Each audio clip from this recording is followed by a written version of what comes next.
Tu as déjà vu quelqu'un appeler la police? Sur elle-même, sans même s'en rendre compte? Ouais, c'est arrivé. Tout a commencé avec des gyrophares rouges et bleus qui éclairaient dans ma grange comme une scène de crime tirée d'un documentaire Netflix. Et non, ce n'était pas moi qu'on arrêtait. Cet honneur revenait à la présidente de mon syndicat de quartier, une certaine Pamela Greenfield, qui pensait que son petit clipboard lui donnait le droit de diriger le monde. Ce qu'elle ne savait pas, c'est qu'elle venait de pénétrer illégalement sur un terrain protégé au niveau fédéral, un sanctuaire pour des mustangs espagnols en danger critique d'extinction, et quelques secrets qu'elle aurait mieux fait d'ignorer. Laisse-moi revenir un instant. Je m'appelle Grayson Reed, 52 ans, ancien biologiste spécialisé en faune sauvage, désormais éleveur à plein temps dans les collines au nord d'Abilene, Texas. Mes journées sont calmes. Je nourris les chevaux, je vérifie les clôtures, je parle à Thunder, mon étalon le plus âgé, et honnêtement, mon meilleur ami depuis que ma femme et ma fille sont mortes dans un accident il y a 2 ans. Je dérangeais personne, je participais pas aux repas de voisins, je décorais pas pour Halloween, mais je payais mes cotisations à temps, je gardais mon terrain en ordre et je faisais pas de bruit, sauf si tu comptes les sérénades nocturnes de Thunder. Mais Pamela, elle supportait pas les gens qu'elle pouvait pas contrôler. Surtout pas ceux qui lui rappelaient que son pouvoir s'arrêtait à ma clôture. Tout a basculé un matin d'octobre, j'étais dans l'enclos, à nourrir Thunder quand j'ai entendu des talons qui n'avaient rien à faire sur du gravier. Pamela est apparue comme une impératrice de banlieue, tailleur noir impeccable, talons aiguilles, armée de son clipboard. « Bonjour, monsieur Reed », dit-elle d'un ton sucré qui me donnait la chair de poule. « Nous devons discuter d'un non-respect du règlement. » Je levai un sourcil, mais elle ne le vit même pas. Elle brandissait déjà un papier comme si c'était la Constitution.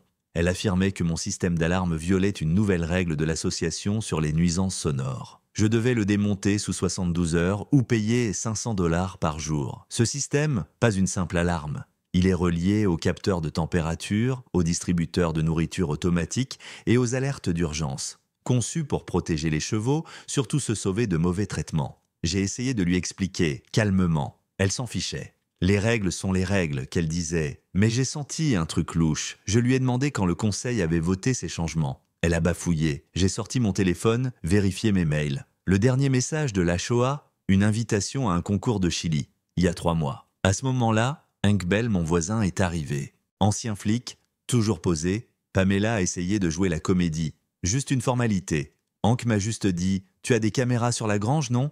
Là, j'ai su. Cette nuit-là, vers 2 heures du matin, mon téléphone vibre. Détecteur de mouvement activé. Je regarde la vidéo en direct, et là, Pamela, à genoux devant ma grange avec une pince coupante.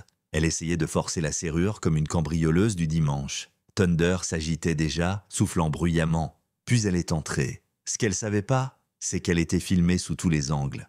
Et que ces vidéos étaient transmises en temps réel aux services fédéraux. Parce que oui, ma grange, c'est un habitat protégé dans le cadre d'un programme pilote pour espèces menacées. Quand elle a commencé à bidouiller le panneau de contrôle, Thunder a rué. Elle a paniqué, a laissé tomber une petite clé USB qui a glissé au sol. Et puis, l'alarme fédérale s'est déclenchée. Pas une sirène. Un bourdonnement sourd qui a activé le mode verrouillage complet. Projecteur, alerte GPS, notification automatique aux autorités. À l'aube, le shérif est arrivé. Puis les agents fédéraux, puis le FBI. Pamela, elle a tenté de se faire passer pour une victime. Elle criait que je gérais un laboratoire illégal dans ma grange. Elle parlait de fumée chimique et de bruit suspect. Mais Hank, il avait déjà mis la vidéo en ligne. On la voyait très clairement, forçant l'entrée, détruisant l'alarme et lançant des insultes valables pour 5 chefs d'accusation fédéraux. Et cette clé USB, elle contenait des mails entre Pamela et un promoteur immobilier nommé Clayton Rivas. Il l'avait payé 50 000 $ pour me harceler et promis 75 000 $ de plus si elle me forçait à vendre mon terrain. Elle avait étudié ma vie entière, mon handicap, mes finances, mes permis fédéraux, tout. Et elle a pensé qu'elle pouvait s'en tirer, parce qu'elle portait des talons et connaissait 2 articles du règlement. Le lendemain matin, elle organise une conférence de presse. Oui, vraiment. Elle affirmait que le gouvernement voulait transformer nos quartiers en réserves animalières, qu'on volait la liberté des propriétaires, qu'on implantait des chevaux de l'État dans nos jardins. Mais agent Naomi Shen du FBI était là, avec une tablette en main qui diffusait en plein écran l'enregistrement de son effraction. Le silence. Glacial. Ses partisans, dispersés comme des pigeons sous un coup de klaxon. Pamela, Elle s'est effondrée et elle a été arrêtée. Cheveux en bataille, maquillage qui coule, criant « Je voulais juste aider ». Mais ce n'était que le début. L'enquête fédérale a révélé qu'elle avait détourné des fonds de l'association, organisé des votes fictifs, ciblé d'autres propriétés sous contrat gouvernemental. Et Hank, il a publié la vidéo. En 24 heures, 2,3 millions de vues, des milliers de commentaires. Pamela Greenfield est devenue le visage viral de la tyrannie de banlieue. Mais attends, il y a encore un twist. Un an plus tard, pendant la célébration de l'anniversaire de notre refuge, Pamela est revenue, pas en tailleur, en salopette, avec une pelle, sous surveillance judiciaire. Elle nettoyait les box, en silence. Un jour, elle s'est arrêtée devant Thunder, l'a regardé et a murmuré « Je savais pas, je voulais pas savoir ». Est-ce qu'elle a changé? J'en sais rien. Mais parfois, ceux qui blessent le plus sont ceux qui souffrent en silence. Et parfois, la justice, c'est pas une cellule. C'est une femme qui voulait détruire et qui finit par protéger ce qu'elle méprisait. Alors, maintenant, je te pose la question.